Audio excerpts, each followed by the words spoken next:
Alors, c'est parti pour la deuxième recette à base de boîte de conserve. Alors, on a décidé de vous faire un plat. Pour le plat, ça va être une quiche de sardines aux épinards. Je vous promets que ça va être bon, ne vous en faites pas.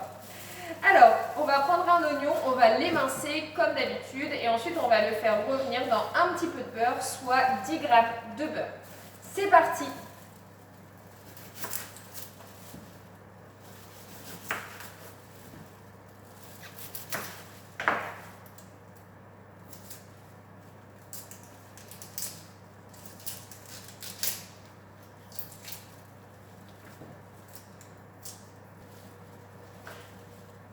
N'oubliez pas de bien laver votre oignon. Hop.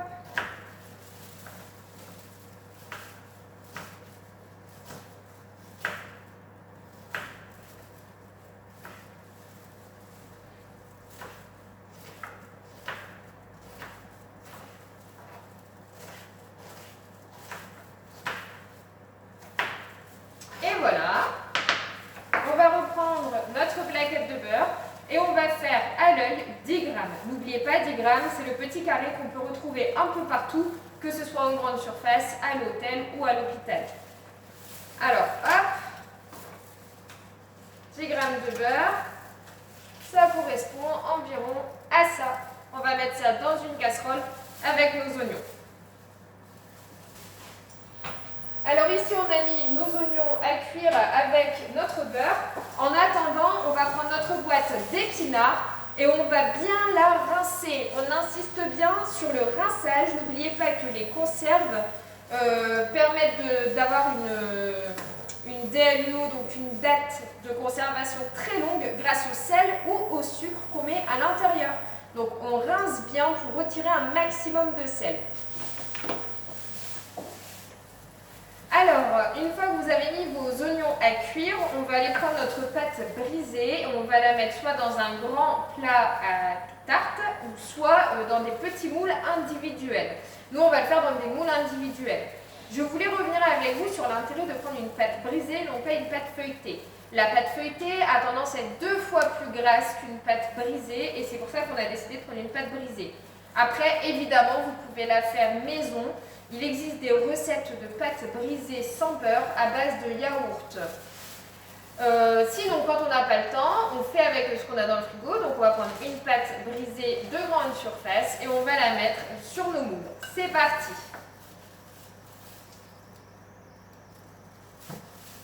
Hop!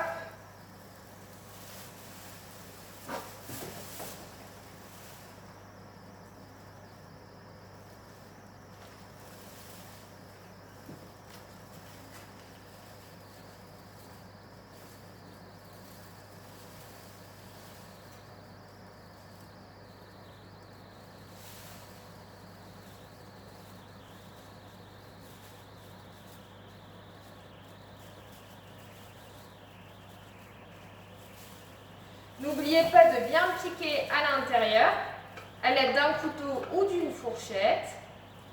Et ensuite, on va badigeonner le fond du moule avec de la moutarde. Je vous montre ça tout de suite. Le fait de prendre de la moutarde va rehausser un petit peu le goût. Alors, attention encore une fois avec l'apport en sel. On va vraiment limiter le sel d'ajout dans la préparation car la moutarde c'est très salé et nos épinards en boîte, même si on les a rincés, restent salés. Donc là, hop là, une cuillère et on badigeonne comme ça le fond du moule. Je vous laisse faire avec votre quiche à vous. Alors, par rapport à votre pâte brisée, habituellement, lorsqu'on utilise un grand moule à tarte, on met directement la pâte avec le papier sulfurisé à l'intérieur. N'oubliez pas, n'empêche, de bien couper les bords pour éviter que votre four ne prenne feu. Ça arrive. Sinon, ici, comme on part sur des moules individuels, n'hésitez pas à prendre donc, votre moule, faire le contour un peu plus grand, bien évidemment.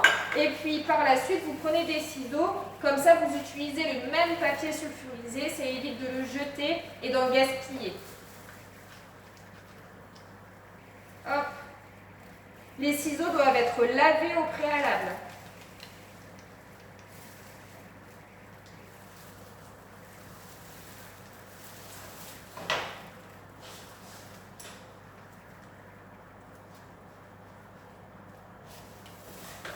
Et voilà. Comme ça, on n'aura pas de problème pour le démouler.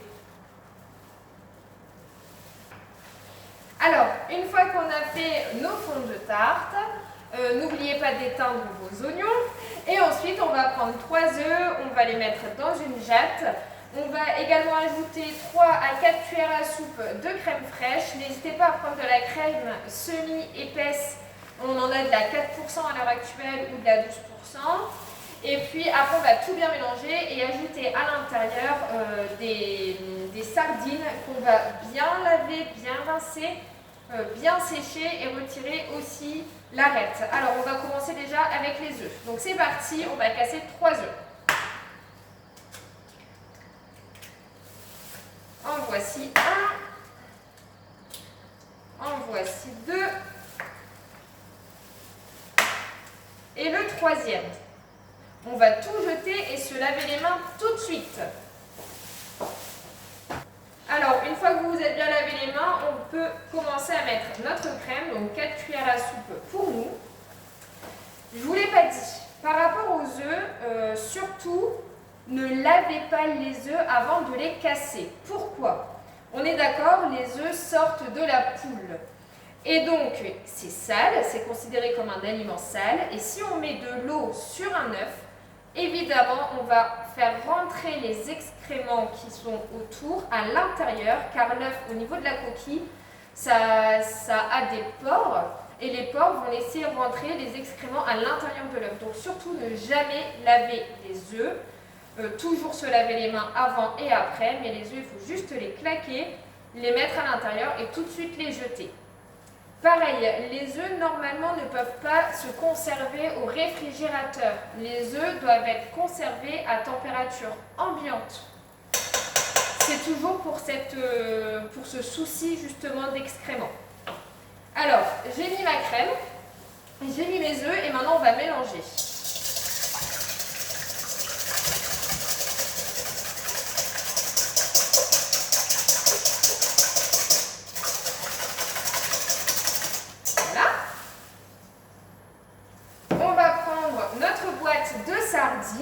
Alors nous, on a choisi de prendre une boîte de sardines sans huile, forcément pour retirer de la matière grasse.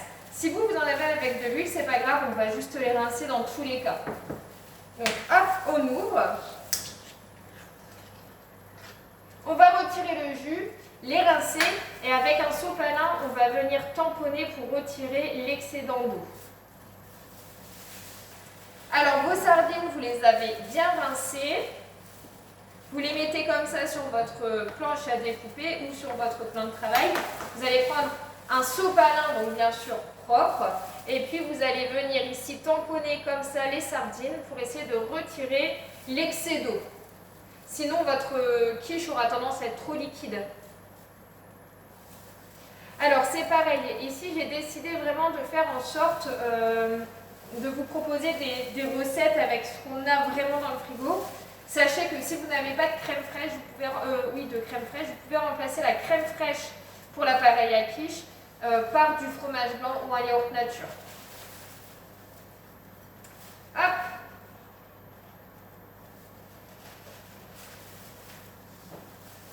Voilà. Ensuite, vous pouvez couper votre sardine pour y retirer l'arête centrale. Alors, l'arête des sardines est comestible. Mais nous, on va le retirer parce que c'est vrai que ça a quand même un aspect un peu ragoûtant, disons-le. Donc, on va décider de le retirer. Ensuite, vous allez venir émietter comme ça votre sardine à l'aide d'une grande cuillère ou d'une fourchette. assez grossièrement. Et on va faire pareil avec les 3 autres. Alors, vous allez reprendre votre casserole où dedans vous avez fait revenir vos oignons.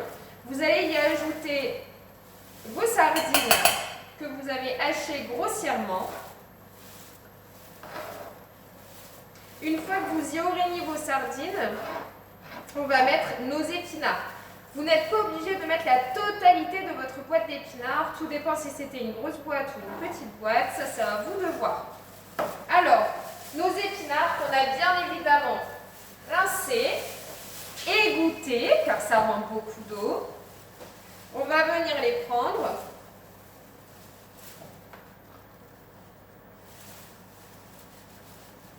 Encore une dernière. Et voilà, ensuite on va tout mélanger.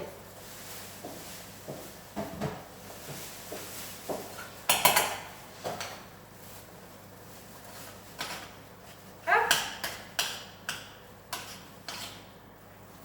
Donc quand on mélange l'ensemble, voilà.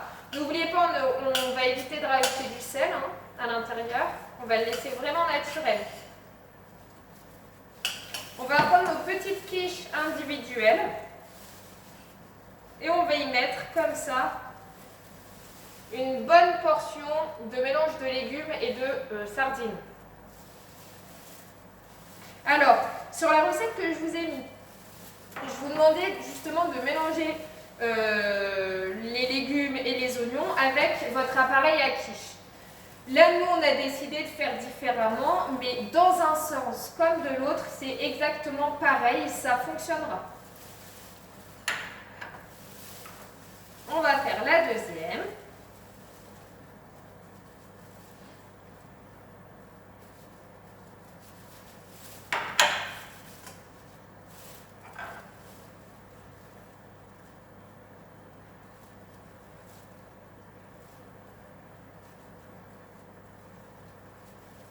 Troisième et la quatrième.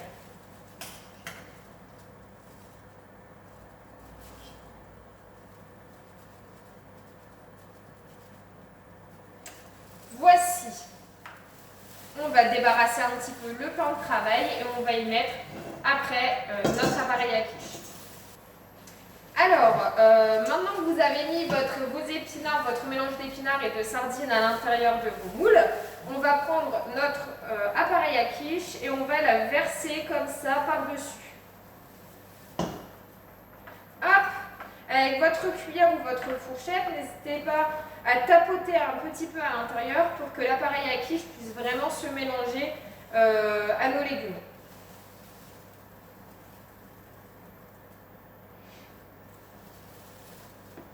Hop. Alors, par la suite, on va prendre du gruyère ou de la mozzarella râpée et on va en mettre par-dessus. Pourquoi la mozzarella râpée? Tout simplement parce que la mozzarella râpée est moins gras que le gruyère râpé. Nous, on fait avec ce qu'on a et vous aussi. Donc aujourd'hui, ça va être du gruyère râpé. Donc on en met un petit peu, une petite poignée par-dessus, vraiment pour dire de gratiner.